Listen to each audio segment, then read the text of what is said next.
What's up, guys? I'm RedHerring. We're going to be looking at a first-person view game of me playing against IrisAnother, who is Zerg. I'm slightly favored. That sucks a little bit, but it's okay. Earlier this week or last week, Blizzard did release the update, the balance update. It wasn't really a patch, which was something new, but they did increase observer effectiveness by decreasing its build time, and then they increased Overlord speed and Queen ground attack range. So those of you who play Zerg Protoss will be affected by this directly. Terran players didn't really get anything done with that update, but or anything tweaked at all. But yeah, hope you guys are excited. Let me make sure my volume is correct. There we go. All right, so. I'm going up against Zerg, and the map is Daybreak. So obviously I will be going for a Forge Fast Expand, as that's really the only thing besides one gate FE that is viable on this map. There goes the pylon. Hotkey and hot workers. And just spamming it up a little bit, keeping it nice and relaxed. Chrono boost right after pylon is done, and probably gonna go for a 15 forge, unless I scout a pool of any sort that's earlier than 12. I will be going for a 15 forge. So let's go up and see. Okay. So I see no larva. Immediately when I scout up there and I see no larva, that tells me he's not saving larva, which means it's not going to be like a 10 pool, 8 pool, anything like that. So that's good. I don't even technically need to scout for the pool until a little bit later, with like right then is when he throws it down. So I'm just going to patrol around there, keep tabs on exactly what he's doing, and there's hitting 15 supply, going to go put on that forge. Nice little wall there. Keep chrono boost on that Nexus for the pro production, and you don't want to let him get his hatch down, so you just got to be watching the mini map this whole time and making sure he doesn't have a drone coming down like right now. So your probes are under attack. Nope, can't do it, bro. Not now. So he could go for his third there. Oops, a little spike lag. He could go and try and get his third, which is something super common, and I believe those are lings, so I'm gonna have to get out of there. And there goes the hatch. Notice I did cancel it there. Cancel the pylon I had making. I don't want to lose all 100 resources because lings will come kill it. So keeping it, canceling it does just give me back 75, and ideally I would put another pylon there. I probably would make it back in time. Unfortunately, that didn't really happen. And keeping mini-map awareness, yeah, I pull that guy back. You do want to keep that scouting probe alive. Every worker is valuable. And make another gateway. I'm gonna go for a 2-gate zealot timing push with +1. This is basically designed to deny the third. And I've been doing this a bit. He does make it. That scouting probe does make it back. Ooh. I don't know what the lag is coming from. Okay.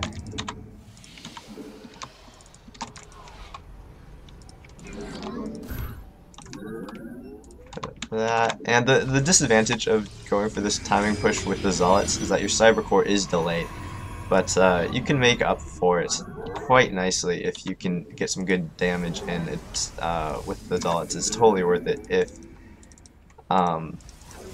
yeah, as long as you have like 3 or 4 zealots knocking at the Zerg's third. Delaying a Stargate isn't that big of a deal, so good to know. Send the first zealot out just to scare off any any Zerglings that might be trying to prod. You don't really want to save up your zealots and then move out. You kind of want to keep them active all across the map. Because you know, you don't want to alert him that the exact number of zealots you have, so it's too late. So I am going to be chasing this guy around, just grabbing the towers.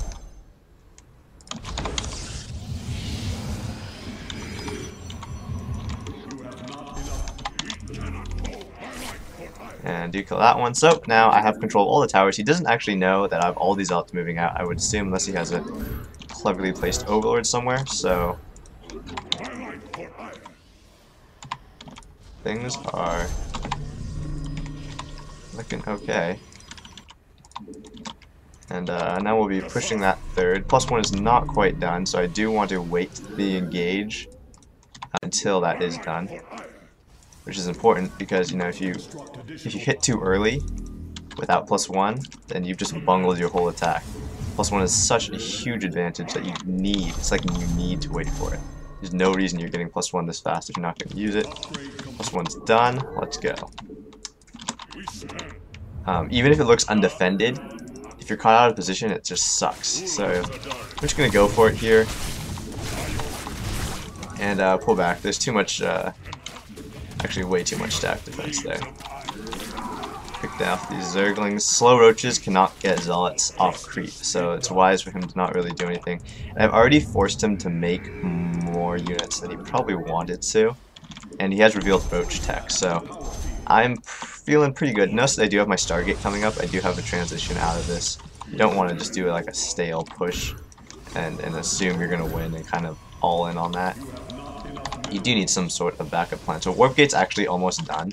So the nice thing about this push is that I've timed it so that a 9-minute Warp Gate warp in is possible. So you can start off with that 3 zealot rush, or I guess it was like a 5 zealot rush, a little bit slower, and then you can transition out of it into, or keep the pressure up with continued Warp Gate pressure. But it's not something I like doing most of the time. Usually I just like going for tech of some sort.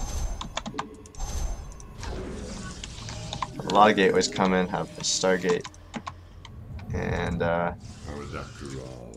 be going for my third here. And going for a third is risky at this stage, just because this is the prime stage where Zerg has a lot of strength, and Protoss really can struggle to keep a third. So I am grabbing that tower, and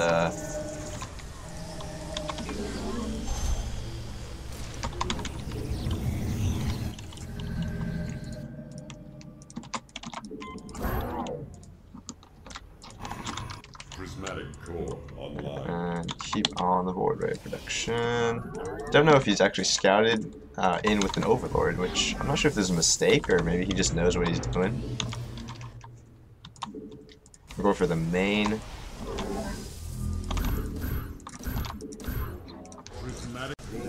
And what we have, roach tech. Lots of roach tech. Okay, roaches I can deal with.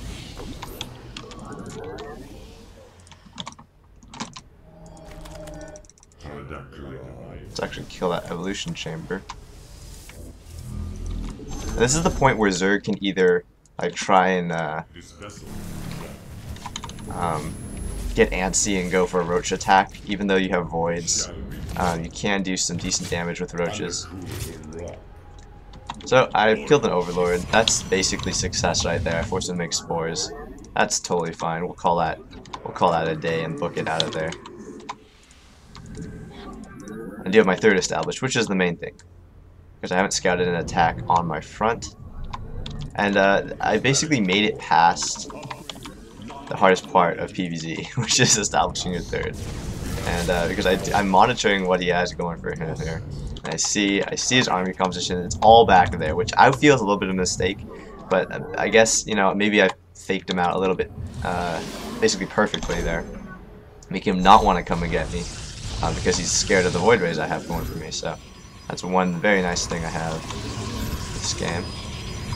And oftentimes this won't happen. Honestly, you know, a lot of times Zerg players will poke your front with with roaches.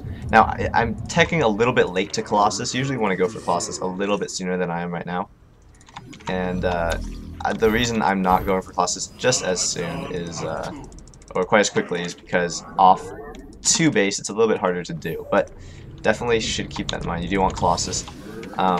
As long as he's not going for some sort of like sneaky muta play, which it honestly could be the case. Let's actually send these four void rays. Is a very decent hit squad. So you can get 4 void rays in the Zerg's base, doing anything attacking related, getting them charged up. You are set. So it looks like he's up there. I'm just gonna poke in, see what I can do.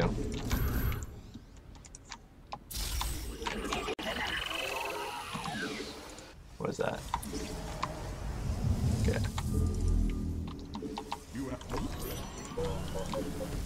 So let's take down that roach warren. We can. Bam! That's what I'm talking about. Keep him contained in their base. He's being a little bit too passive. I would say maybe he's grabbing a 4th, which I actually would not be super surprised if he was doing that. But taking the roach warren, definitely a nice little pickup.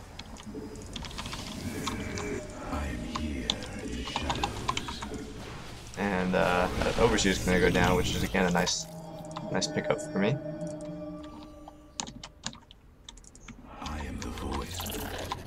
Now I should think about going for another base. It's at the 15-minute mark, and just Roach Hydra is what I'm seeing here. I sent a Zealot down. I'm gonna check all available bases to make sure it's not really doing anything too tricky, and just now getting his 4th. So I would say, you know, he hasn't really attacked.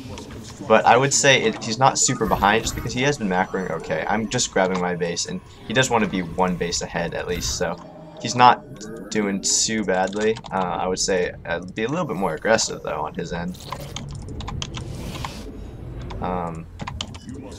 Maybe he was scared off by that Zealot timing, which does, you know, the reactions to that Zealot timing vary so much. Some Zerg players will actually go for like a muta tech switch, and it's actually super dangerous if you don't scout it, just because, you know, mutas are just really good. And okay, so corruptors, but yeah, I mean, this guy didn't do it. He does have Spire Tech, I see all those corruptors, but hasn't gone for anything like that. Let's get some High Templar, some Dark Templar.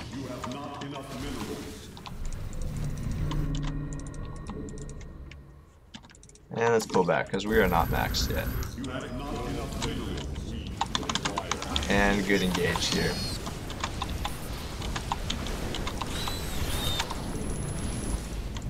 Okay, pull back again. You'll wait till we are maxed.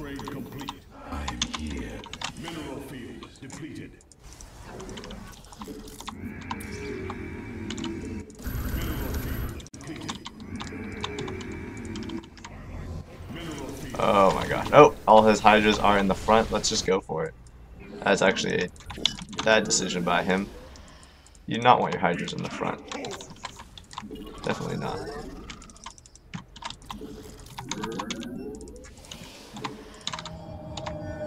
And wow, that's a lot of workers that aren't doing anything.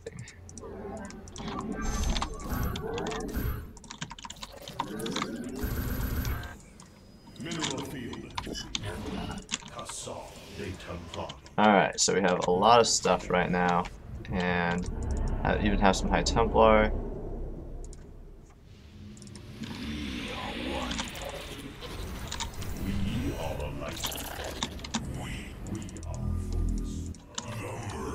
And about now is actually the time I'm going to go for this base here. And I actually am maxed, otherwise I would be going for Dark Templar right now, but I'm maxed, so I can't actually do that. Going for a little engage, and I'll link these guys back to take the brunt of the damage on Zealots. Don't worry about the battle too much because he actually doesn't have that much to micro against. Pretty much just shredding him right now. Going in to take out his base, and he calls the GG. So I will say he's probably not the best Zerg. I know I was slightly favored there. Um, decent, decent. I mean, okay, I guess maybe his main race is Protoss, but yeah, maybe he's trying to race switch or something. I mean, he was still Masters, so well, yeah. I mean, I guess my faking him out did more damage to him than I would have assumed it would do. Like the Zealot push I did kind of scared him into attacking me, and really that's the Void Ray push after the Zealot push. It's designed to counter the Roach push that he would counter push after my Zealot push failed, and he didn't even push, and so he allowed himself to get hit by the like full on by the Void Ray push, which again did some damage. So I guess it kind of it's me playing my little timing push strategies to the fullest extent, so they were most effective in this game. It just kind of, I guess, shows you how it's supposed to look. Ideally, this is how the Protoss Zerg matchup would look. And I know things complicate it, like he didn't tech switch into mutas. He didn't go for like burrowed roach play or like a roach max at the 12-minute mark that attacked me. He pretty much went for a macro, a kind of more passive game. But I'm a passive player, so another player being passive allows me to actually get an advantage because I have decent macro. So hope you guys enjoyed it and learned. If you're Zerg, gotta be aggressive. If you're Protoss, this is how you play PvZ optimally. So yeah, thumbs me up, subscribe.